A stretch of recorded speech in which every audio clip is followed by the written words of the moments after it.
Skygo King 150, Skygo Wizard 125, Skygo Earl 150, Skygo Hero 125, ug uban pa.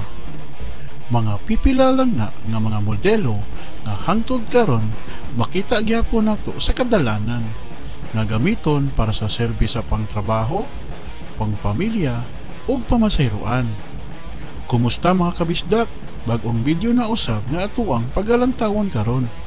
Ato ang tukion o giun sa pagsugod ang kumpanya sa Skygo Marketing Corporation. By the way mga kabisdak, una di ay sa tanano og bag-o pa lang ka ani nga channel, palihog di ay ko sa pag-click sa notification bell ug subscribe button para syempre ma-notify ka kung na ako'y bag-ong i-upload nga mga video. Ug palihog na lang po di ay ko sa pag-like, isip suporta ani nga video karon. Ug dako pa jud ikatabang ang imong pag-share ani nga video aron dagan pong makahibalo ani nga channel. Daghang salamat mga kabisdak ug lauman ko na ha. Sige, intro usa ta.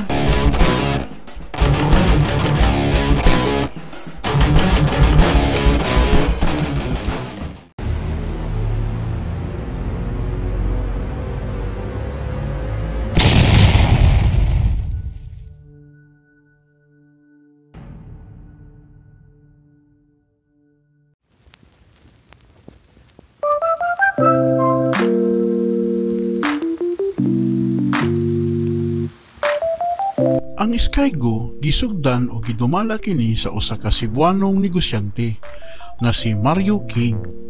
Sa wala pa ni ang Skygo, una nang nagnegosyo si Mario King og surplus nga mga sakyanan nga mao ang Nitos Auto Supply nga karon ginganda na og Nitos International Ventures Incorporated. Ang unang assembling plant sa Skygo ay naa pa nahimutang sa Owano Wharf sa Mandaue City, Cebu. Atong panahon na, gamay pa kaayo silang mga empleyado kay siyempre maupay pagsugod nila sa motorcycle business. Kahibalo ba mo mga kabisdak? Nakita ni Mario King kaniadto nga gusto niyang sudlan ang motorcycle business diri sa tuang nasod. Kay nakita niya nga gamay ra jud ang maka-afford o mga motorsiklo tungod sa kamahali ini. Kay kaniadto murag wala pa kaayoy affordable nga mga laing brand nga niatbang sa mga Big 4 Japanese made brand sama sa Honda, Suzuki, Kawasaki ug Yamaha. Correct me if I'm wrong lang ha.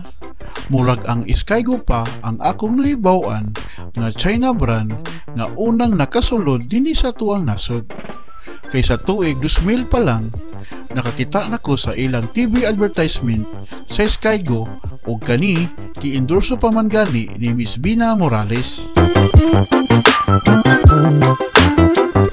Ning larga si Mario King sa mga nasod sa Asia aron mangita og mga motorcycle company na iyang kasaligan og mamahimong supplier sa mga parts, accessories og siyempre mamahimong business partner pod. Dito niya nakita sa nasod sa China. Nakig-business partner siya sa Lipan Company nga usa pod sa pinakadakong kumpanya sa China nga manghimo og mga motorsiklo ug mga sakyanan. Ug kani gipinag-iya ni Yin Mingshan.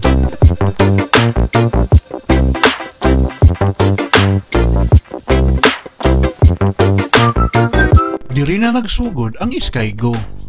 Ang Lipan ang nagsupply nila og inigabot diri sa Pilipinas, i-assemble og i-rebranding og kani mamahimo ng Skygo brand. Abi ninyo mga kabisdak, ang unang tindahan nga nagbaligya aning Skygo, ang Gilyamak Marketing, usa ka sikat nga appliance store kaniadto sa Cebu. Kay kaniadto wala pa may kaugalingong tindahan ang Skygo, ug wala na sad ko kahibalo ug naa pa ba gihapon ning Gilyamak Marketing karon. Kamo mga kabisdak, comment down below ug nakailaba mo o nakahinumdum aning gilyamak marketing, labi na kamong taga Cebu. Ug diri na nang gawas ang unang mga modelo nila nga mga motor, sama sa Skygo Desire 100cc, Skygo Wizard 125 o uban pa. Sa pagdagan sa mga panahon, ang Skygo nailhan na sa tibuok Pilipinas ug kani ning lambo pa pag-ayo. Ug diri na sila nagbuhat og mga store branches nationwide. Tuig 2003 namugna ang Skygo Marketing Corporation or SMC. Mura mag-beer company ang iyang abbreviation, no?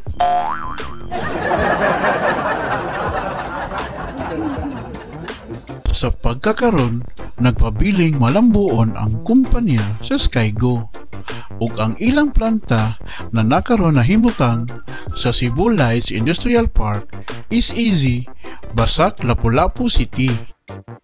Kamu mga kabisdak, unsa nga Skygo model ang naa ninyo karon ug unsa inyong ikasulti?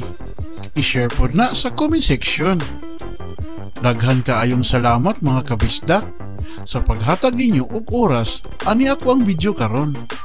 Anhin na lang kukutob ug kita-kits na lang sa sunod nako nga vlog.